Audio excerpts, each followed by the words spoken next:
y los órganos administrativos nacionales, provinciales y locales. Quienes están hoy para compartir este espacio con nosotros, el doctor Lerner, ya todos y todas lo conocen, que es abogado, especialista en protección de derechos de niños, niñas y adolescentes, ex secretario nacional de Niñez, Adolescencia y Familia y ex secretario de Cedronar, paréntesis, jefe mío por un tiempo, y docente de la carrera de especialización en políticas públicas de niñez, adolescencia y familia de la Universidad Nacional de Entre Ríos. Les cuento cómo va a ser la dinámica. Cada uno de los compañeros y compañeras va a exponer 15 minutos. Vamos a hacer un bloquecito de preguntas muy pequeño, es decir, 3-4 preguntas no más, a los 3 expositores. Y después vamos a pasar a compartir con los compañeros y las compañeras de los servicios locales el tramo final, ¿sí? Vamos a tratar de ajustar los tiempos. Si bien los 5 grupos que van a estar representados hoy de los servicios no entran en el día, lo corremos para la semana que viene, ¿sí? Queremos escucharlos, queremos que compartan y queremos que sean protagonistas en serio de este espacio que hemos armado y lo hemos pensado de esta manera. Doctor Lerner. Buenas. Hola, ahí está. Buenas tardes a todos, a todas. Bueno, trataré de en 15 minutos dejar algunos conceptos, algunas ideas, a diferencia de lo que escuchamos otros días.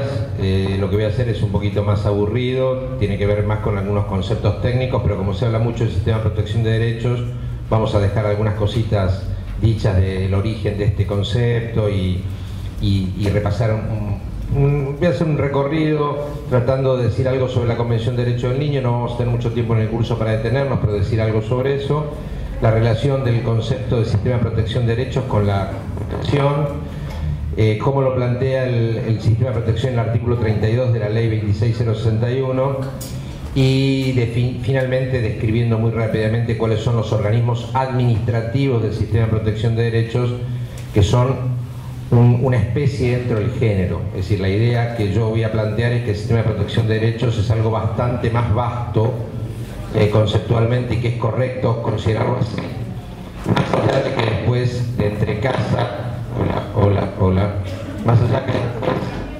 ¿Por qué no cambiaste mi cara?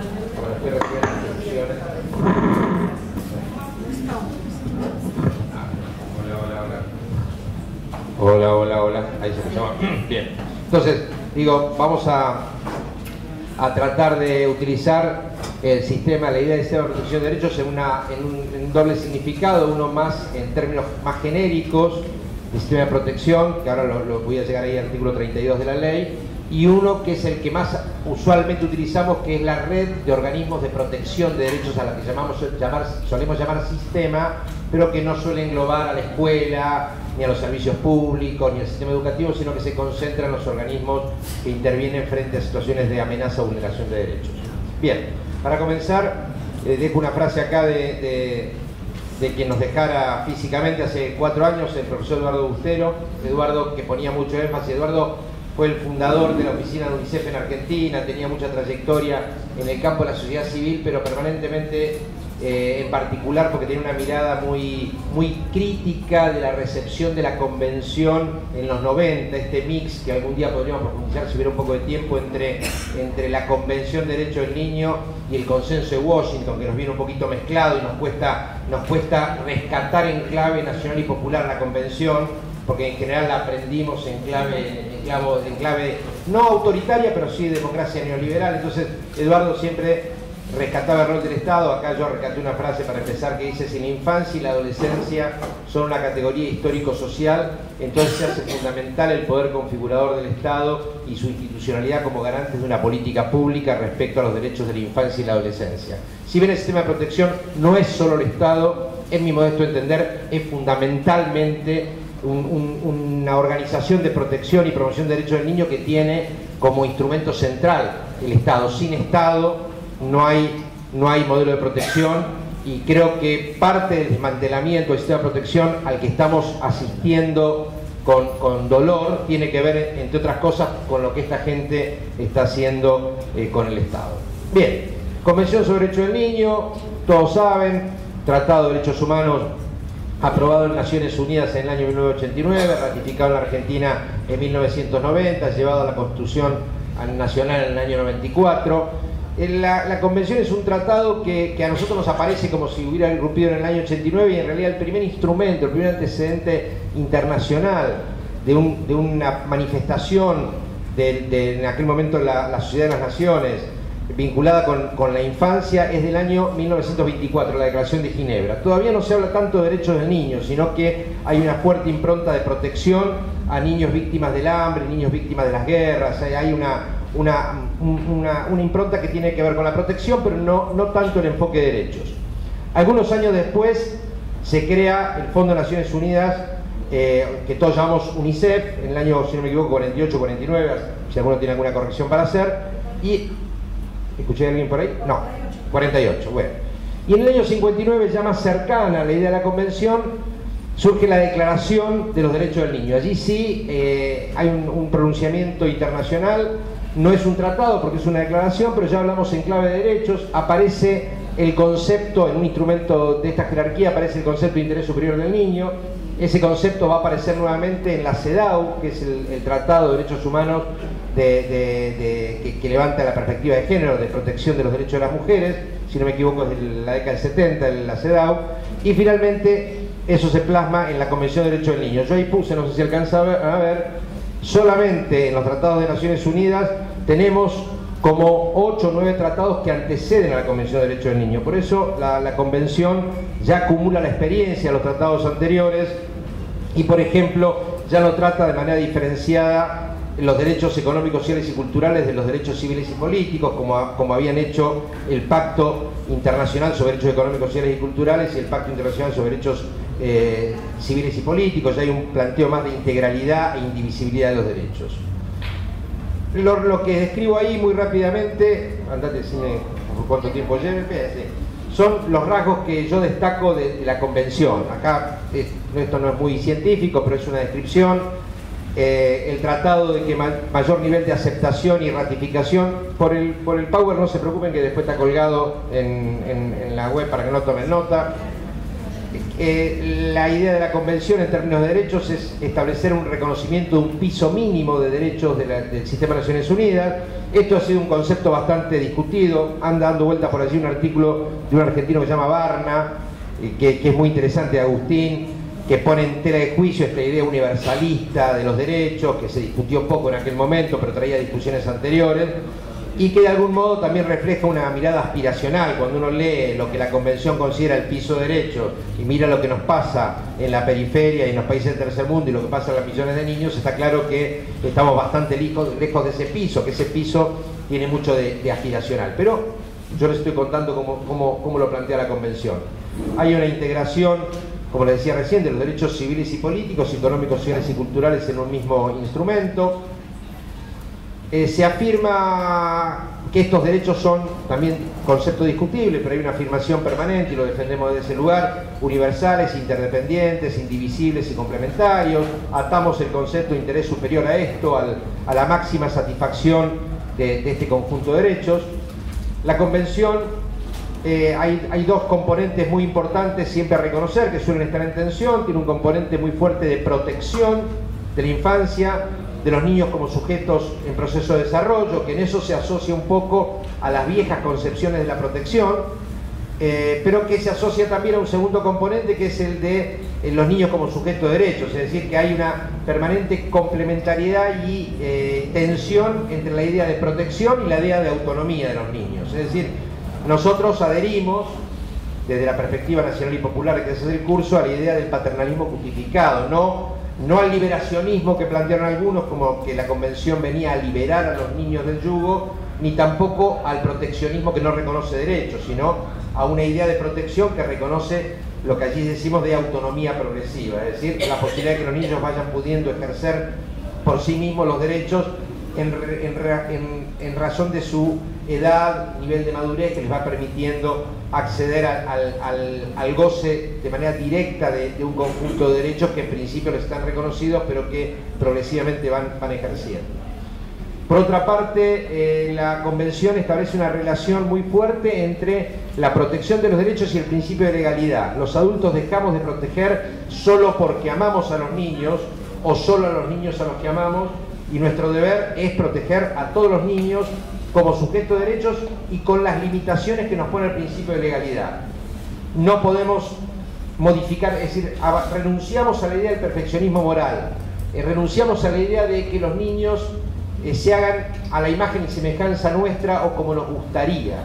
Reconocemos en ellos sujetos de derechos, reconocemos que tienen sus deseos, que tienen sus gustos, que tienen sus opciones, y por lo tanto nos abstenemos o debiéramos abstenernos de determinados tipos de protección que violan la intimidad, que violan la integridad de los derechos de los niños, que violan su propia identidad. Y para finalizar, en esta descripción a las corridas, hay en relación a las familias, la Convención, tanto en el preámbulo como en 6 o 7 artículos de la Convención, enfatiza muy fuertemente que las familias, los progenitores, o dice la Convención sus representantes legales, para el caso de que el niño no esté al pie de los progenitores, son los responsables primarios del cuidado y la crianza del niño. Pero la Convención dice que ese cuidado y crianza debe hacerse a los fines de que los niños puedan ejercer sus derechos y en función del interés superior del niño, no en cualquier sentido o dirección, sino en un sentido que debe potenciar la autonomía de ese niño, y en función de eso los estados asumen una definición muy importante que el neoliberalismo en esta recepción de la Convención en términos del consenso de Washington nos ha ocultado, y es una definición muy fuerte de que el Estado tiene que apoyar a las familias para poder cumplir con esa función que la Convención le reconoce. Hay un artículo de la Convención que parece que está escrita en tinta invisible, el artículo 27, donde incluso obliga la Convención a los estados a acompañar materialmente a las familias para alcanzar un adecuado bienestar de los niños.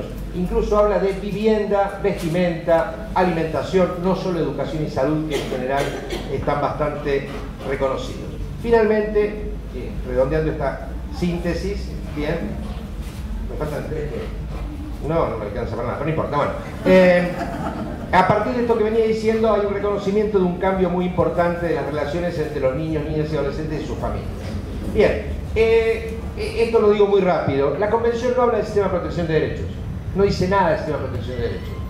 Hay un proceso en la década del 90, desde la sanción de la Convención, a lo largo de la década del 90, que hay una discusión más profunda de cómo hacer para que esos derechos que la Convención activos.